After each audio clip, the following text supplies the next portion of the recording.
नमस्कार दोस्तों, आप सभी का स्टडी फॉर यूपीएससी पीसीएसआई में स्वागत है। आज तारीख है 4 अक्टूबर 2025 ईस्वी और आज का न्यूज़पेपर आर्टिकल डिस्कशन का वीडियो होगा। ये कई सारे बच्चों के मैसेज आ रहे हैं कि रिज़ल्ट कब तक आएगा। तो देखिए 71 बीपीएससी पीटी का जो रिज़ल्ट है ये आपका 15 अक्टूबर के आसपास तक आ सकता है। 15 से 20 अक्टूबर के बीच में दिवाली से पहले आ जाना चाहिए जैसी उम्मीद की जा रही है। मतलब दिवाली के समय आपका रिज़ल्ट आपको पता होगा कि क्या हुआ।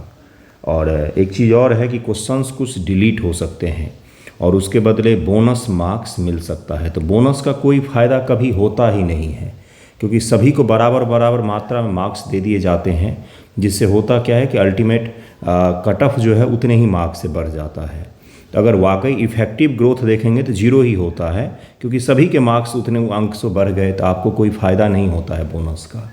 तो कुछ सवाल डिलीट किए जा सकते हैं। हर बार की ही बीपीएससी की सेम ही गाथा होती है, सेम ही स्क्रिप्ट होता है, पेपर होता है, फिर कुछ क्वेश्चंस डिलीट होते हैं, फिर कट ऑफ जारी किया जाता है, रिजल्ट आता है, तो वही होगा। लेकिन रिजल्ट जो है इस बार 1 से 1.5 महीनों के बीच में आ जानी चाहिए। उसके पश्चात आपका मेंस एग्जामिनेशन जो है ये जनवरी में होगा। जनवरी में 2026 में आपका मेंस एग्जामिनेशन हो सकता है। इसलिए कृपया करके, क्योंकि मेंस के लिए लगातार 5-6 दिन चाहिए होता है, तो उसमें आपको समय लगेगा। जनवरी में ही होगा, दिसंबर में डेट खाली नहीं है, पहले ही बीपीएससी ने बताया है। और एईडीओ का जो एग्ज़ाम है ये जनवरी लास्ट और फेब के महीने में हो सकता है। तो कृपया करके सही तरीके से तैयारी करें। फेस्टिवल तो आएगा जाएगा ही, लेकिन आपकी तैयारी उसी दिशा में रहनी चाहिए, वो नहीं भटकना चाहिए। एईडीओ के लिए आज से ही क्विज प्रैक्टिस शुरू कर रहा हूँ। एईडीओ के लिए आज से डेली 60 से 80 मिनिमम क्विज मिलेगा, फिर उसका पीडीएफ भी दूंगा। 15 आपको मैथ्स और रीजनिंग के सेट भी उपलब्ध करवाऊंगा सॉल्व करने के लिए। तो अगर आपको जुड़ना हो तो ज़रूर ही जुड़िएगा। डिस्क्रिप्शन में लिंक रहता है टेलीग्राम आईडी का, वहाँ पर जुड़ सकते हैं। काफ़ी सारे बच्चे जुड़े भी हैं। जिन्हें भी जुड़ना हो जुड़िएगा। क्विज शानदार होगा। क्वेश्चन हम बनाते हैं, फिर उसको क्विज में कन्वर्ट करते हैं, देन आपके लिए वो उपलब्ध होता है। देखिए आज का हेडलाइन क्या है। हेडलाइन है कि कल निर्मला सीतारमण जी जो हैं ये गुड़गांव में एक इकोनॉमिक समिट था, वहाँ पर भाग लेने गई थी और उस दौरान उन्होंने कई सारे चीज़ों पर चर्चा की।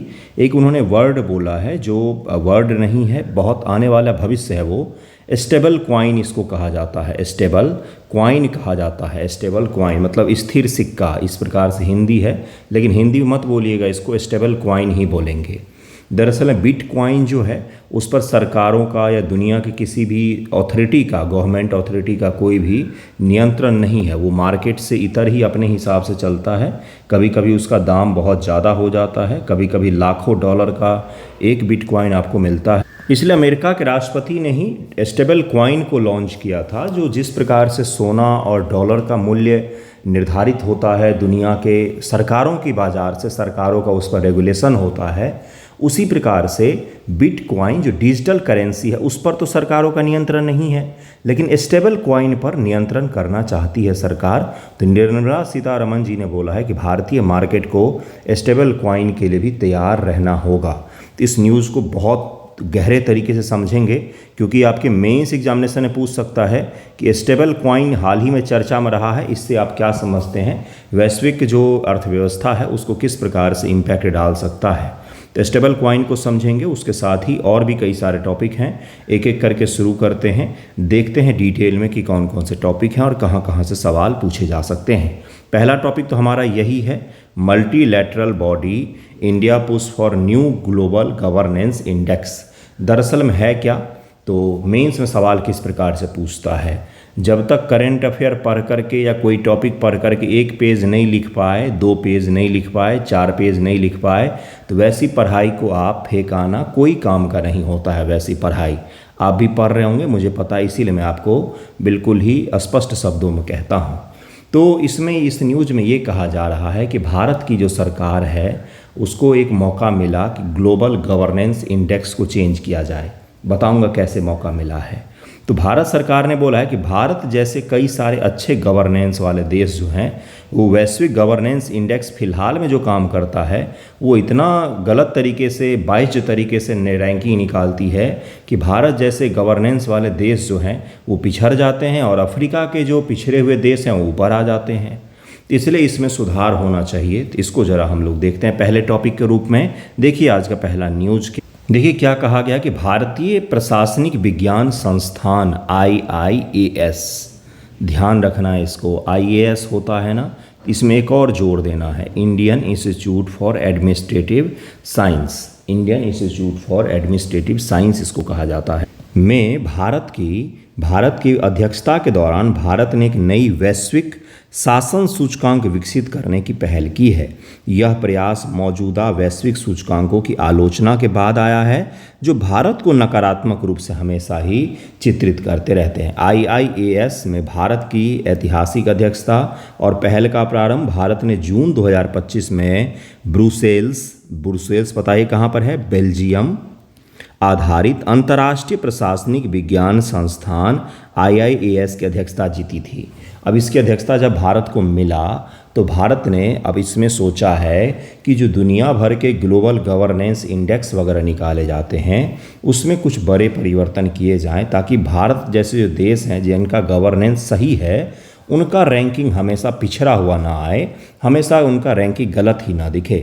जो पहली बार किसी एशियाई देश को इसकी अध्यक्षता मिली है, इस अध्यक्षता के पहले 100 दिनों में IIAS ने अपनी उपलब्धियों की सूची जारी की जिसमें इस नई अंतर्राष्ट्रीय शासन सूचकांक के विकास पर शोध को बढ़ावा देना है। इसमें कहा गया है कि यह पहल भारत के प्रशासनिक सुधार विभाग द्वारा समर्थित है जिसका उद्देश्य है कि वैश्विक स्तर पर भारत की सकारात्मक छवि को मजबूत किया जाए। आपको सबसे पहले टॉपिक समझ में आना चाहिए। IIAS एक संस्था है जो अंतर्राष्ट्रीय स्तर पर गवर्नेंस के इंडेक्स वगैरह के लिए काम करती है। इसका मुख्यालय ब्रुसेल्स बेल्जियम में है। भारत को इसकी अध्यक्षता मिली है। भारत ने अध्यक्षता में सोचा है कि जो गवर्नेंस का इंडेक्स निकलता है उसके तरीकों में सुधार किया जाए, उसके पैरामीटर में सुधार किया जाए जिससे भारत जैसे देशों का जो इंडेक्स है वो खराब ना आए। मौजूदा वैश्विक सूचकांकों की आलोचना की गई जिसमें कहा गया है कि इसे भारत जैसे देशों की रैंकिंग हमेशा ही खराब आती है। वहीं पर कुछ ऐसे देश जो वास्तविक तौर पर उनका गवर्नेंस सही नहीं है लेकिन उनका रैंकिंग हमेशा ही सही आता है। 25 सितंबर 2025 की बैठक और शोध सलाहकार समिति की भूमिका।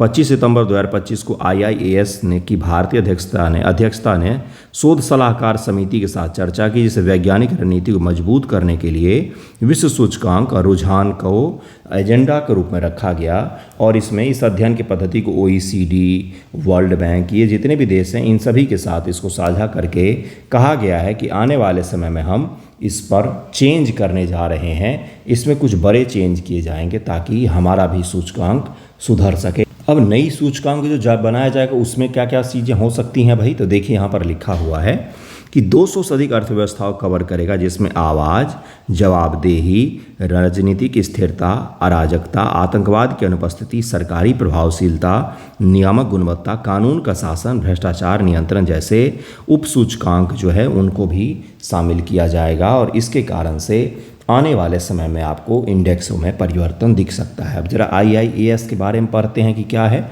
देखिए जून में, यह जून का न्यूज़ है, जब भारत को 2025 से 2028 तक के लिए IIAS की अध्यक्षता करने के लिए भारत को चुना गया। संगठन के इतिहास में पहली बार था कि चुनाव मतपत्र के माध्यम से हुआ जिसमें भारत को 61.7% मत हासिल हुए और पहला एशियाई देश है जिसको IIAS की अध्यक्षता करने का मौका मिला है। Very very very important topic है। IIAS की स्थापना 1930 में हुई थी। इसका मुख्यालय ब्रुसेल्स में स्थित है। यह वैज्ञानिक उद्देश्यों वाला एक अंतर्राष्ट्रीय गैर लाभकारी संगठन है। IIAS में 31 सदस्य देश हैं, 20 राष्ट्रीय अनुभाग हैं, मतलब सरकार के विभाग हैं, 15 शैक्षणिक अनुसंधान केंद्रों का एक वैश्विक महासंघ है जो समकालीन नीति चुनौतियों के लिए पॉलिसी मेकिंग में जो चैलेंजेज आते हैं उनको ध्यान में रखते हुए समाधान विकसित करने का, समाधान को डेवलप करने का काम करता है और दुनिया भर के इंडेक्स वगैरह भी तैयार करता है। इसका उल्लेख सदस्य देश देखिए कौन कौन से है, भारत, जापान, चीन, जर्मनी, इटली, कोरिया, कोरिया में दक्षिण कोरिया है, सऊदी अरब, दक्षिण अफ्रीका, स्विट्ज़रलैंड, मैक्सिको आदि जो हैं वो इसके सदस्य हैं। तो इसको ज़रूर ही याद रखिएगा। IIAS जो है संयुक्त राष्ट्र के साथ मिलकर भी काम करते हैं और लोक प्रशासन पर संयुक्त राष्ट्र विशेषज्ञ समिति UNCEPA और संयुक्त राष्ट्र लोक प्रशासन नेटवर्क में भी यह योगदान देता है। तो क्या क्या हमने पढ़ा इस टॉपिक में? हमने सबसे पहले पढ़ा है, देखिए भारत 1998 से IIAS का सदस्य है, ये आपको याद रखना है। और भारत का एक विभाग है DARPG, जिसको प्रतिनिधित्व प्रशासनिक सुधार लोक शिकायत विभाग कहते हैं, वो इसमें अपना योगदान देता है। सबसे पहला चीज़ हमने पढ़ा कि क्या है न्यूज। क्या है न्यूज़ भाई? न्यूज़ ये है कि IIAS की अध्यक्षता भारत को मिला हुआ है। भारत अपनी अध्यक्षता में वो जो इंडेक्स वगैरह जारी करता है गवर्नेंस का, उसको चेंज करने का प्रयास करेगा। क्यों चेंज कर रहा है? क्योंकि यह 22 था पहले से जो इंडेक्स जारी किया जाता था, भारत जैसे देशों की रैंकिंग इसमें सही नहीं आती थी। दूसरा हमने क्या पढ़ा है कि क्या क्या चेंज किया जा सकता है, वो भी मैंने आपको पढ़ाया। तीसरा मैंने आपको पढ़ाया है कि IIAS दरअसल में है क्या। चौथा मैंने आपको ये बताया कि एशिया में पहली बार भारत को इसकी अध्यक्षता करने का मौका मिला है। 31 सदस्य देश हैं और भारत की आज़ादी से पहले का यह संगठन है। 1930 में स्थापित हुआ था। 1930 में स्थापित हुआ था। कहाँ पर है? ब्रुसेल्स, बेल्जियम में यह स्थापित है। इतना सारा इस टॉपिक में मैंने आपको पढ़ाया है। इस टॉपिक से शॉर्ट आंसर में अगर सवाल पूछा जाता है तो आपको उसको लिखने लायक मैंने बता दिया है कि क्या कारण है कि इसे बदलाव संभव है, ये सब कुछ आपको बता दिया है। ठीक है, तो अगले टॉपिक पर चलते हैं। अगला टॉपिक देखिए क्या है। Nation must prepare to deal with stable coins. अब ये क्या है? फाइनेंस मिनिस्टर जी का बयान है कि स्टेबल कॉइन्स जो हैं इसके बारे में ज़रा डिटेल में समझेंगे, क्योंकि मुझे ऐसा लग रहा है कि फ्यूचर में आने वाले कुछ वर्षों में ये स्टेबल कॉइन जो है ये वैश्विक मार्केट को बहुत बुरी तरीके से बदलेगा। वित्त मंत्री निर्मला सीतारमण ने हाल ही में गुड़गांव के इनॉग्रल इकोनॉमिक कॉन्क्लेव में, इसको भी याद रखिएगा, यह प्रीलिम एग्जाम में पूछा जा सकता है, में क्रिप्टो करेंसी में नवाचारों पर चर्चा की, विशेष रूप से स्टेबल कॉइन्स पर। उन्होंने कहा कि ये नवाचार धन और पूंजी प्रवाह के परिदृश्य को बदल रहे हैं। राष्ट्र को नई मौद्रिक संरचनाओं को अपनाने के लिए तैयार होना होगा, नहीं तो हम बहिष्कार का जोखिम झेल सकते हैं। अर्थात कि पूरी दुनिया एक अलग इकोनॉमी में चलेगी और हमारी इकोनॉमी अलग चलेगी। अगर हम नए प्रकार के डिजिटल करेंसी को एक्सेप्ट नहीं करेंगे तो हमारी इकोनॉमी जो है एक तरीके से आइसोलेट होने लग जाएगी, क्योंकि पूरी दुनिया जो है वो डिजिटल करेंसी को आज न कल एक्सेप्ट करेगा ही करेगा, क्योंकि यह नया सच है जिसको आपको एक्सेप्ट करना पड़ता है। वो आपने एक स्टेटमेंट पढ़ा है ना कि जिस विचार के आने का समय हो गया है उस विचार को पृथ्वी पर कोई ताकत नहीं रोक सकती है। उसी प्रकार से डिजिटल करेंसी भी, डिजिटल करेंसी एक ऐसी सच्चाई है जिसको चाह करके भी दुनिया भर की सरकारें नहीं रोक सकती हैं, उसके हिसाब से खुद को एडजस्ट ज़रूर कर सकती हैं। जैसे बिटकॉइन है, बहुत सारी सरकारों ने चाहा कि इसको बैन कर दिया जाए, लेकिन आज भी बिटकॉइन जो है वो डॉलर में लाखों डॉलर का एक बिटकॉइन मिलता है। तो मैं आपको ये समझाने का प्रयास कर रहा हूँ कि स्टेबल कॉइन जो है वो US गवर्नमेंट के द्वारा शुरू किया गया है। ज़रा ध्यान से देखिए स्टेबल कॉइन के बारे में। यह जुलाई का न्यूज़ है बंधुओं, जुलाई का न्यूज़ है जो स्टेबल कॉइन का पढ़ा रहा हूँ, और आज हमारे निर्मला सीतारमण जी ने कल बयान दिया है। तो संयुक्त राज्य अमेरिका के राष्ट्रपति डोनाल्ड ट्रंप ने जीनियस अधिनियम, अब ये भी पूछा जा सकता है आपसे कि भाई ये अधिनियम जो हाल ही में चर्चा में रहा है यह किससे संबंधित है? तो guiding and establishing national innovation for US stable coins, इसको उन्होंने ये नाम दिया हुआ है, पर हस्ताक्षर किया है, जिससे भुगतान स्टेबल कॉइन्स के लिए एक औपचारिक विनियामक ढांचा स्थापित हुआ है। यह डिजिटल परिसंपत्ति के प्रति अमेरिका सरकार की नीति स्तरीय संलग्नता के नए चरण की शुरुआत को भी दर्शाता है। सबसे बड़ा सवाल तो यही होता भाई स्टेबल कॉइन है क्या? दरअसल अमेरिका के राष्ट्रपति ने लॉन्च भी कर दिया, अधिनियम भी बना दिया, सब कुछ कर दिया। क्या है स्टेबल कॉइन्स? देखिए यहाँ पर लिखा हुआ है स्टेबल कॉइन्स ऐसी क्रिप्टो करेंसी है, क्रिप्टो करेंसी ही है ये, जैसे बिटकॉइन है ना बंधुओं, जैसे बहुत सारे क्रिप्टो करेंसी हैं दुनिया भर में, जैसे बिटकॉइन्स है, वैसे ही एक स्टेबल कॉइन्स जो है ये भी एक क्रिप्टो करेंसी ही है, जिसका उद्देश्य अमेरिका के डॉलर या सोना जैसे जो पारंपरिक परिसंपत्ति है, जो ट्रेडिशनल कैपिटल होते हैं, डॉलर के फॉर्मेट में हो या फिर कॉइन्स के फॉर्मेट में हो, गोल्ड के फॉर्मेट में हो, ये आपको पता ही होगा कि डॉलर के फॉर्मेट हमारे रखे जाते हैं विदेशी मुद्रा भंडार में, और भी दुनिया कई सारी करेंसी होती है, गोल्ड में रखे जाते हैं, से जुड़ करके स्थिर मूल्य बनाए रखना है, ये इसका काम होगा स्टेबल कॉइन का। स्टेबल कॉइन भी बिटकॉइन ही है, लेकिन डॉलर और गोल्ड से जुड़ करके ये स्थिर रहेगा। जैसे बिटकॉइन स्थिर नहीं होता है, एक दिन में लाखों डॉलर ऊपर जा सकता है और धड़ाम से नीचे भी गिर सकता है। कुछ साल पहले तक $1 के बराबर हुआ करता था या उससे कम वैल्यू हुआ करता था, आज लाखों डॉलर पर पहुंच गया है। तो मैं आपको ये समझाने का प्रयास कर रहा हूँ कि बिटकॉइन जो है अस्थिर है, वो मार्केट के रेगुलेशन के हिसाब से नहीं चलता है। जबकि स्टेबल कॉइन जो है, यह भी एक बिटकॉइन, ये भी एक क्रिप्टो करेंसी ही होगा, ये भी एक क्रिप्टो करेंसी ही होगा, लेकिन यह सोना और डॉलर के साथ जुड़ करके मार्केट के हिसाब से चलेगा, अलग से नहीं चलेगा।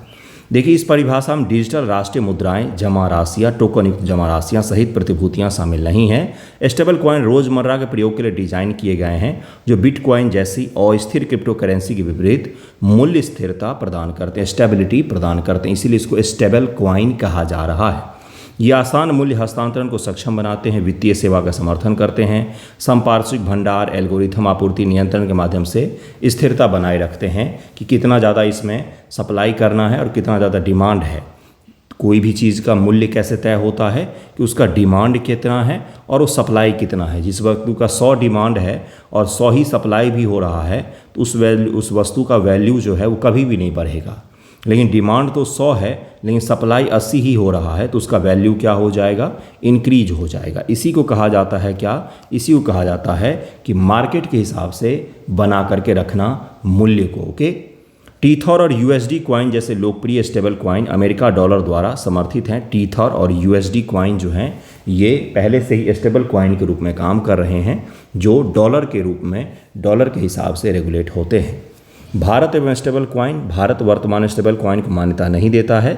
सभी क्रिप्टो करेंसी को आयकर अधिनियम 1961 की धारा 271 के तहत वर्चुअल डिजिटल एसेट्स के रूप में मान्यता दिया जाता है और यहाँ पर 30% का कर भी लगाया जाता है। वर्चुअल डिजिटल एसेट्स कहा जाता है। भारत मान्यता नहीं देता है, लेकिन टैक्स लगाता है भारत। वर्चुअल डिजिटल एसेट्स कह करके टैक्स लगाया जाता है भारत सरकार के द्वारा। तो जिस चीज़ पर आज टैक्स है, कल को उसको मान्यता भी दिया जा सकता है। यही चीज़ संकेत दिया है फाइनेंस मिनिस्टर ने कि हम आने वाले समय में स्टेबल कॉइन जैसी चीज़ों को मान्यता दे सकते हैं। हम इससे कट करके नहीं रह सकते हैं, क्योंकि पूरी दुनिया में ही इसको अपनाया जा रहा है। Central bank digital currency Bharat में स्थिर मुद्राओं का आधिकारिक विकल्प है, जिसका उपयोग बढ़ रहा है। मार्च 2025 तक 1016 करोड़ रुपये प्रचलन में भी था। डिजिटल रुपया भी प्रचलन में धीरे धीरे करके आ रहा है। सीबीडीसी प्रोग्राम युक्त भुगतान जैसे प्रत्यक्ष लाभ हस्तांतरण योजनाओं की अनुमति देता है, जो समाप्ति स्थान उद्देश्य के आधार पर उपयोग को ट्रैक करने का भी काम करता है। तो इसको जरूर याद रखिएगा। नेक्स्ट जो टॉपिक है वो है कि दृष्टि आईएएस जो है, दृष्टि आईएएस विकास दिव्यकीर्ति सर का, उस पर 5 लाख रुपए का फाइन लगाया। दरअसल दृष्टि पर ही नहीं लगा है, बहुत सारे कोचिंग हैं जिन पर कलेक्टिव रूप से 90 लाख रुपए के फाइन अभी तक लगाए जा चुके हैं। दृष्टि ने यह दिखाया था कि 216 करीब में उसके यहाँ से सिलेक्शन हुए हैं, जो कि वास्तविक नहीं था, इतने सिलेक्शन नहीं हुए थे। इसके कारण से 5 लाख रुपए के फाइन लगाए गए हैं दृष्टि आईएएस पर। यह 2022 का केस है। इसी प्रकार से और भी कई सारे कोचिंग हैं, दिल्ली के बड़े बड़े आईएएस इंस्टीट्यूट शामिल हैं, जिनको कलेक्टिव रूप से 90 लाख रुपए का उन पर फाइन लगाया गया है। इसी प्रकार से कई सारे ऑफिसर, कई सारे कोचिंग वाले अपने नाम में आईएएस लगा लेते हैं, समुद्रा आईएएस, ये आईएएस, वो आईएएस, फलाना ठिकाना आईएएस। तो इसके कारण से भी ये जो संस्था है सीसीपीए जिसको कहा जाता है, सीसीपीए, ये कई सारे संस्थाओं पर जुर्माना लगाता है। बाजार को डिस्टॉर्ट करने को लेकर, गलत विज्ञापन को लेकर के, भ्रामक विज्ञापन को लेकर के ये तरह तरह के जुर्माना लगाता है। 10 लाख रुपए तक का जुर्माना लगा सकता है। तो उसी के दौरान दृष्टि आईएएस पर यह जुर्माना लगाया गया है। 2022 में उन्होंने बोला था कि 216 हमारे यहाँ से हुए हैं सिलेक्शन, जबकि वास्तविक ऐसा आंकड़ा कुछ भी नहीं था। ठीक है। केंद्रीय उपभोक्ता संरक्षण प्राधिकरण भारत में उपभोक्ताओं के अधिकारों की रक्षा के लिए एक प्रमुख नियामक निकाय है, जो उपभोक्ता संरक्षण अधिनियम 2019 के तहत स्थापित किया गया था। यह प्राधिकरण उपभोक्ताओं को धोखाधड़ी, भ्रामक विज्ञापन, अनुचित व्यापारी प्रथाओं से बचाने का काम करता है। इसके बारे में यहाँ पर डिटेल में जानकारी आपको दे देता हूँ। सीसीपी की स्थापना उद्देश्य, सीसीपी की स्थापना उपभोक्ता संरक्षण अधिनियम 2019 में कंज्यूमर प्रोटेक्शन एक्ट लाया गया था। कंज्यूमर प्रोटेक्शन एक्ट लाया गया था 2019। बहुत इंपॉर्टेंट एक्ट है। मेंस एग्जामिनेशन में, यूपीएससी मेंस में इसके बारे में पूछ भी चुका है।